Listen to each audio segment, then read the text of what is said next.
Manpada police ठाण्यामध्ये 2 दिवसापूर्वी एक महिलेने तक्रार दिली की त्यांच्या भावाला पोलीस विभागात भरती करून देतो असा एक इसम भेटला होता आणि त्याप्रकारे त्या महिलेने त्या आमिषाला बळी पडून त्या इसमास एक 81,000 रुपये गुगल पे केले आणि 55,000 रुपयाचा एक मोबाईल त्याच्या सांगण्यावरून त्यांना दिला आणि मग ती महिला त्या पोलीस विभागाचं नेमणूक पत्र वगैरे यांची वाट पाहत असताना तो टाळाटाळ करू लागला तिला आणि त्यानं तिला लक्षात आलं की आता ही फसली गेलेली. मग तिने पोलीस स्टेशनला आली आणि मग आम्ही त्याप्रमाणे एक तक्रार दाखल केली आणि आंधळे साहेबांचे AP आमचे डिटेक्शन ऑफिसर आहेत आंधळे साहेब, त्यांच्याकडे ही केस सोपवली आणि त्यामध्ये सदर हा जो फसवणारा इसम आहे निकम नाव त्यांनी सांगितलं होतं आणि मग गार्डा सर्कल आहे त्या मानपाडा हद्दीमध्ये तो येणार असल्याचं त्या महिलेनीच आम्हाला सांगितलं होतं. त्याप्रमाणे सापळा रचला आणि तो माणूस मिळून आला.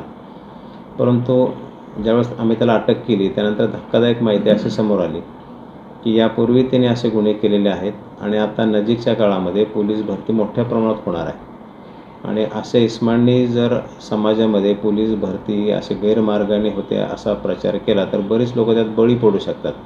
परंतु आपल्या माध्यमातून मी सर्व लोकांना सांगू इच्छितो की पोलीस भरती स्वच्छ अगदी प्रकारेच होत असते, कोणताही गैरप्रकार होत नसतो. तर समाजातील कोणत्याही घटकाने अशा फसवेगिरीच्या लोकांना बळी पडू नये असं मी सर्वांना या ठिकाणी आवाहन करतो. आरोपीचे नाव काय सर? आरोपीचे नाव आहे अरविंद अशोक निकम, 36 वयाचा आहे. तो डोंबिवलीमध्येच राहणारा आहे आणि यापूर्वी त्याने असे कुणाला फसवलेलं आहे का याचा आम्ही शोध घेतो. कोणार्क, अपना शहर अपनी बात.